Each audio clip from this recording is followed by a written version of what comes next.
열왕기하 25장 1절에서 7절까지 말씀입니다.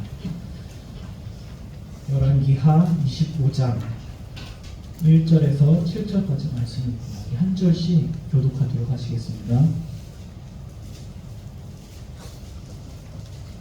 제가 가진 성경 구약성경 606페이지 있습니다.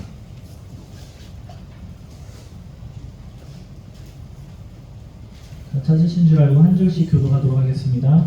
시드기야 제9년 10째 달 10일에 바벨론의 왕 느부갓네살이 그의 모든 군대를 거느리고 예루살렘을 치러 올라와서 그 성에 대하여 진을 치고 주위에 토성을 쌓으매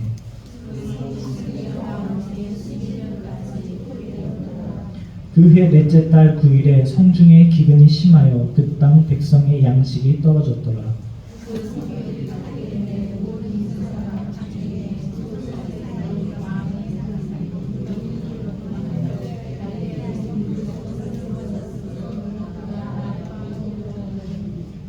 갈대아 군대가 그 왕을 뒤쫓아가서 여리고 평지에서 그를 따라 잡음에 왕의 모든 군대가 그를 떠나 흩어진지라.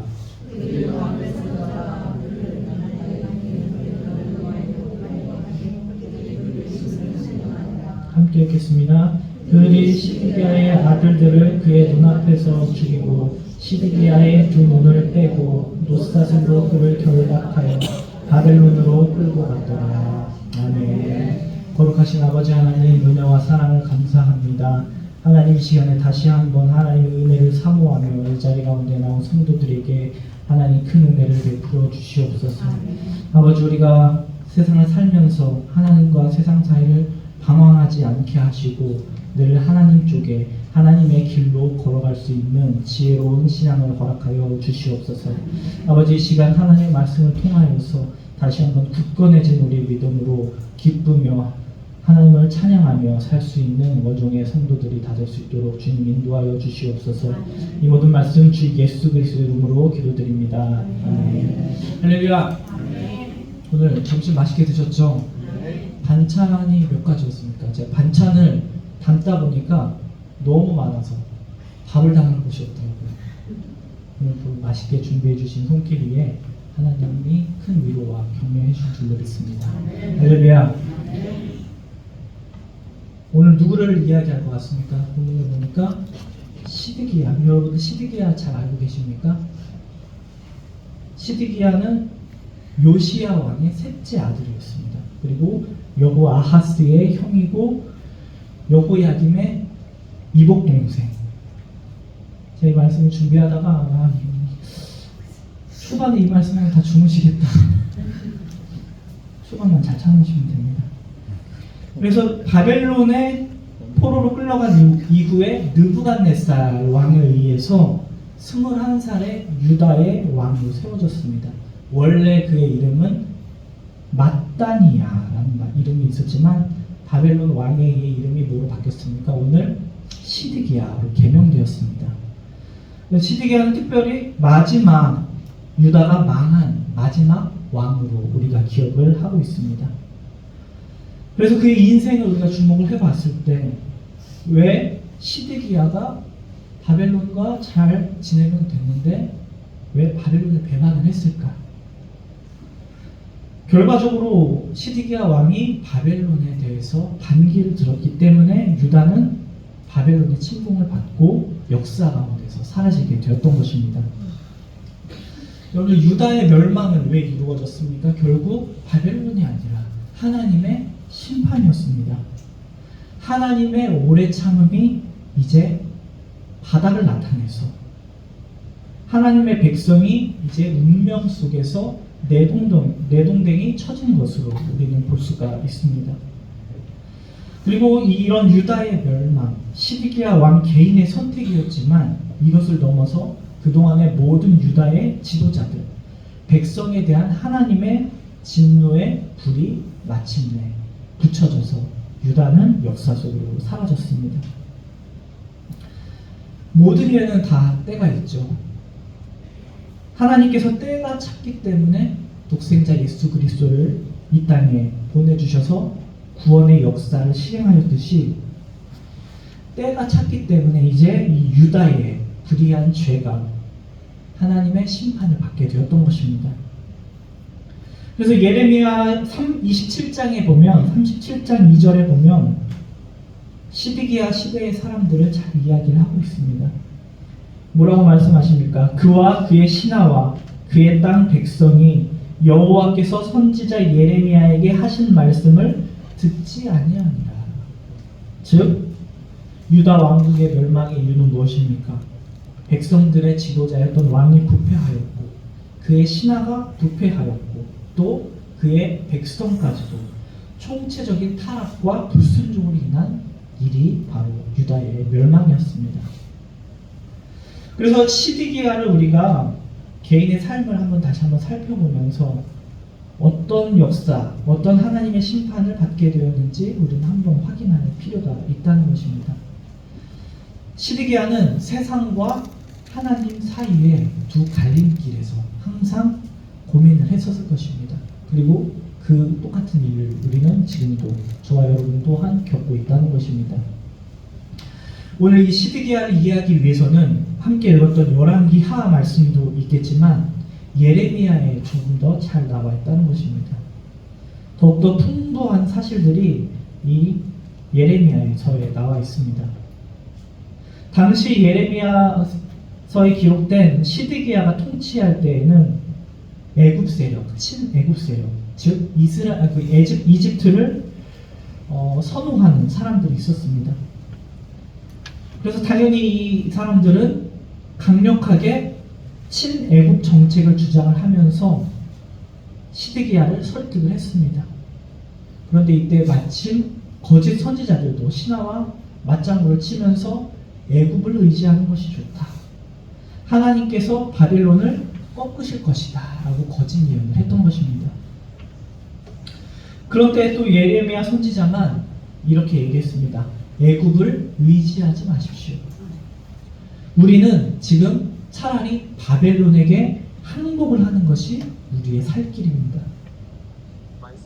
그래서 예레미야 38장 2절에 여호와께서 이와 같이 말씀하시되 이 성에 머무르는 자는 칼과 기근과 전염병에 죽으리라. 그러나 갈대아인에게 항복하는 자는 살리니 그는 노량물을 얻음같이 자기의 목숨을 건지리라. 즉 애굽이 아니라 어디입니까? 갈대아인, 즉 누굽니까? 바벨론에게 항복을 해라 라고 예레미야 선지자는 이야기하고 있습니다.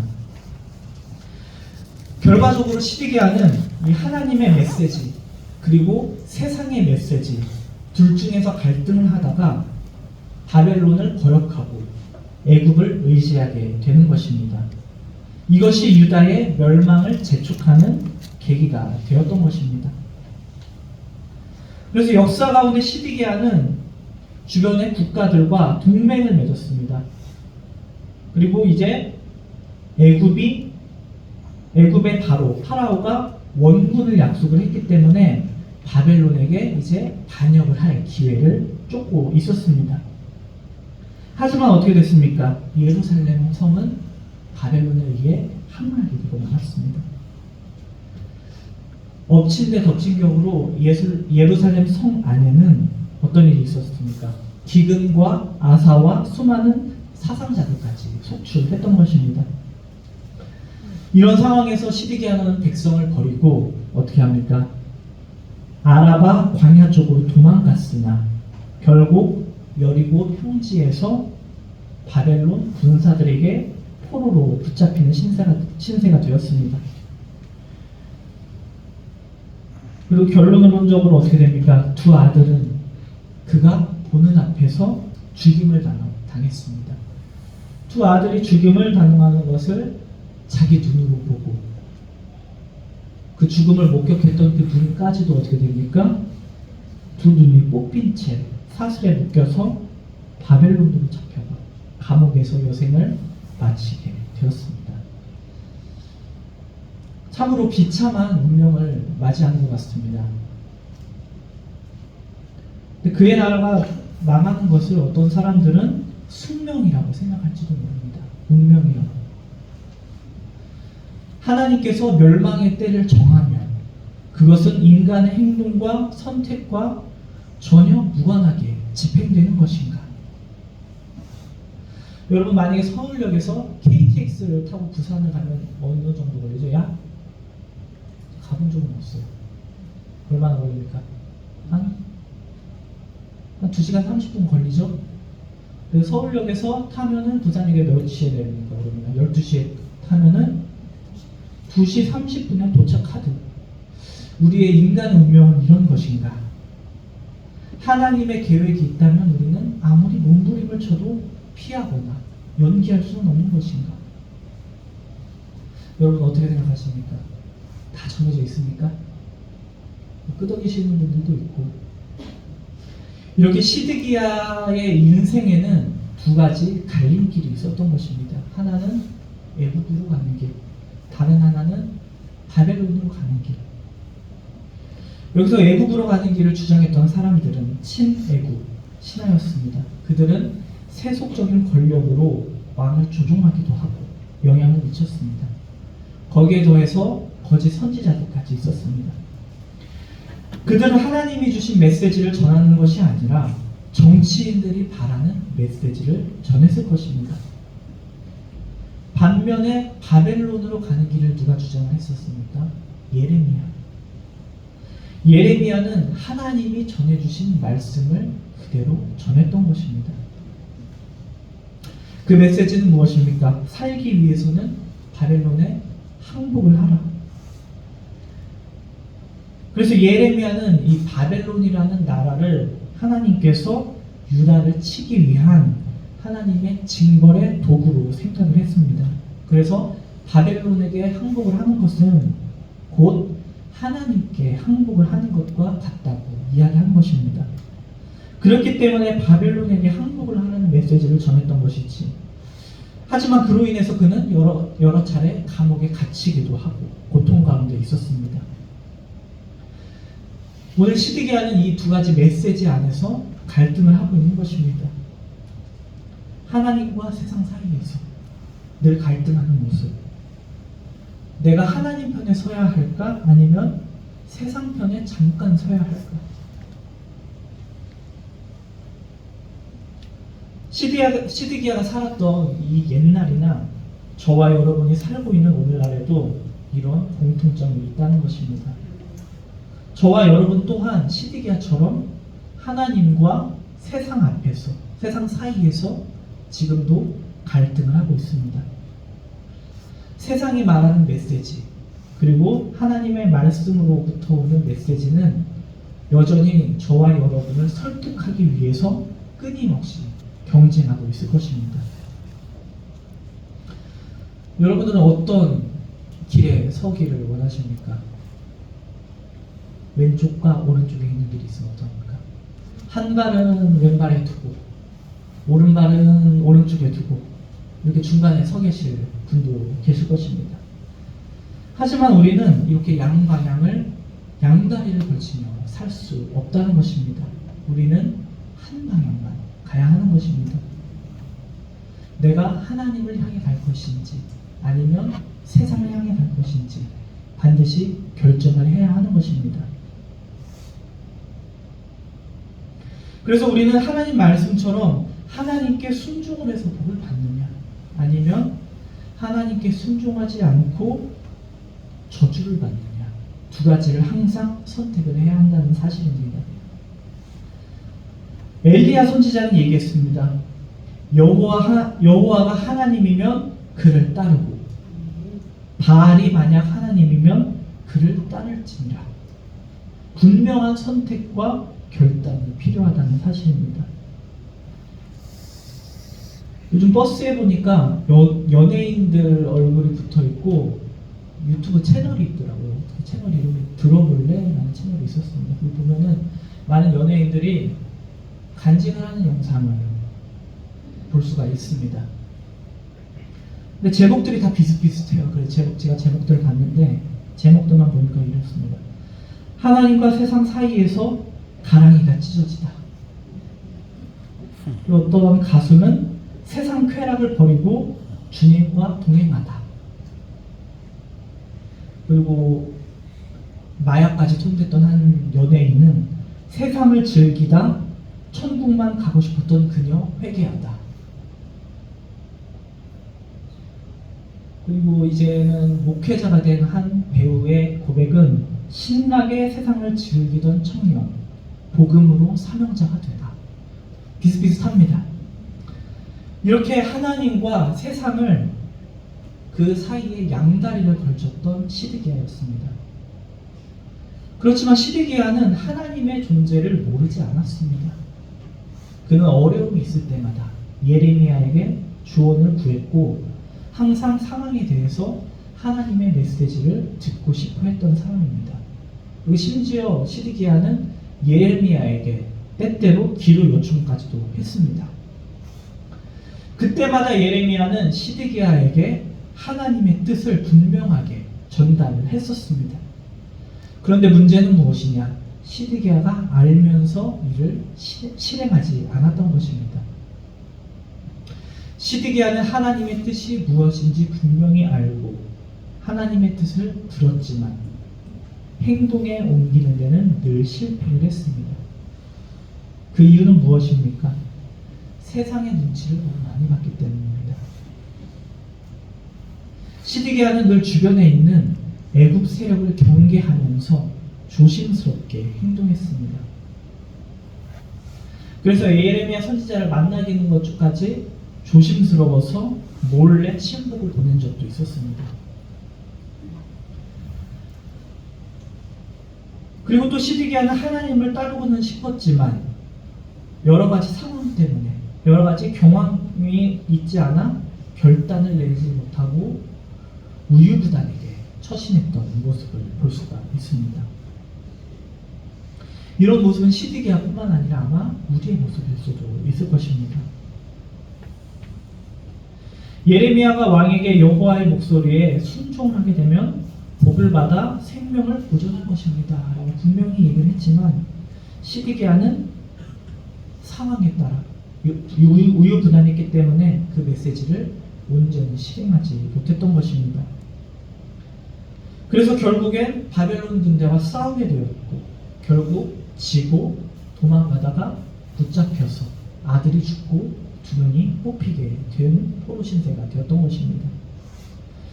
결국 이 두 가지의 이유, 하나님과 세상 사이에 양쪽 다리를 걸치고 있다가 하나님의 메시지를 따라 결단하지 못한 일이 그에게 최악의 결과의 후반부의 인생을 살게 했던 것입니다.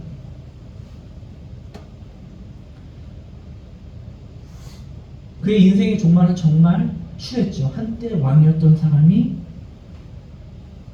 어떻게 됩니까? 눈이 뽑혀서 죽지도 못하고 그 처참한 모습을 통해서 그 느부갓네살의 전쟁의 승리를 알리는 눈이 뽑힌 살아있는 트로피가 됐던 것입니다. 그리고 그는 죽는 날까지 바벨론의 깊은 감옥에서 살았던 것입니다. 그래서 우리는 이런 시드기야의 삶을 통해서 저와 여러분의 삶이 결정된 것이 아니라 개척되어지는 것임을 깨달으시기를 주님의 이름으로 축원합니다. 하나님의 계획은 벽에 박힌 못처럼 고정된 것만은 아닙니다. 여러분들 집에서 지내다 보면은 다 전등이 있죠? 근데 가끔 전등이 없어서 애매한 곳들 어떻게 합니까? 등을 설치를 하죠. 그런데 등을 설치할 때 어떻게 합니까? 못을 박아서 설치하면 나중에 이동하기가 어렵죠. 근데 요즘은 뭐가 나오는지 아세요, 여러분들? 제가 실제로 집에 설치를 했어요. 자석으로 붙이는 등이 있어요. 그래서 쉽게 붙였다가 안 쓰는 것 같다 하면 그 등을 떼서 다른 데 붙일 수가 있습니다.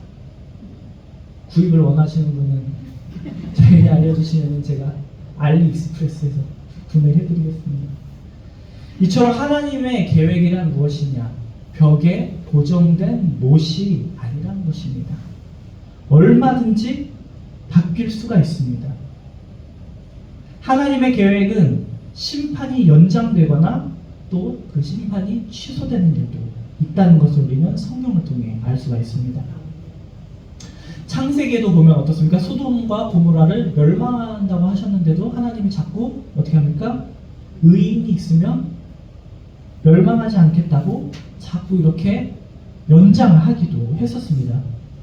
그리고 또 요나서에 보면 어떻습니까? 니느웨는 멸망당할 성읍이었지만 어떻게 할까요? 요나의 메시지를 듣고 회개하자 하나님은 그 뜻을 돌이켜서 재앙을 내리시지 않으시기도 했습니다. 그래서 요나서 3장 10절에 이렇게 나와 있습니다. 하나님이 그들이 행한 것 곧 그 악한 길에서 돌이켜 떠난 것을 보시고 하나님이 뜻을 돌이키사 그들에게 내리라고 말씀하신 재앙을 내리지 아니하시니라. 할렐루야. 우리가 아는 히스기야도 어땠습니까? 병이 들어서 더 빨리 죽었어야 했었는데 어떻게 합니까?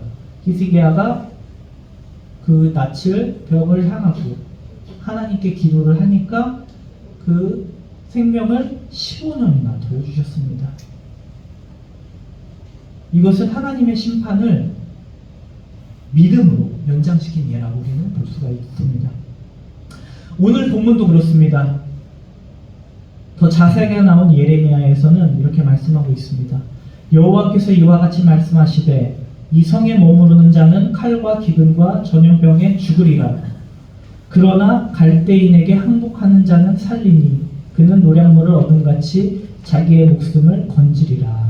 아멘. 이 말씀은 시드기야가 하나님의 말씀을 따라 바벨론과 싸우지 않고 항복하면 성중에 있는 사람들이 그 목숨을 부지하며 건질 수 있다는 이야기입니다. 이렇게 여호와의 목소리에 순종을 하게 되면 복을 받아서 생명을 연장할 것이라고 했습니다. 그런데 중요한 것은 무엇이었습니까? 왕에게 그런 하나님의 메시지를 확신하는 믿음이 없었다는 사실입니다. 결국 믿음이 없어서 우유부단했던 것으로 왕과 그의 민족들은 함께 멸망했던 것입니다. 할렐루야. 그렇기 때문에 저와 여러분들은 오늘 이런 시드기야의 마지막을 통해서 숙명론적인 인생관은 우리가 이제는 내려놓고 우리의 삶은 언제든지 개척할 수 있다는 사실을 확신하며 사시기를 주님의 이름으로 축원합니다. 하지만 그게 내 생각과 내 가치관과 내 힘과 지식으로 우리의 인생을 바꿀 수는 없습니다. 무엇으로 바꿀 수 있습니까? 우리는 믿음으로 개척하며 나가야 한다는 것입니다. 무엇보다 세상과 하나님 사이에 갈등될 때 여러분들 어떤 길을 택하시겠습니까? 오늘은 잠깐 세상편에 서겠습니다 하시는 분 손 들어보세요. 참, 우리는 하나님 편에 서야 합니다. 할렐루야. 그 길이 사는 길입니다. 그래서 그 유튜브를 하나를 봤는데 그런 얘기를 하더라고요. 하나님과 세상 사이에 어중간하게 서 있다가 제가 가랑이가 찢어졌습니다 라고 얘기하더라고요.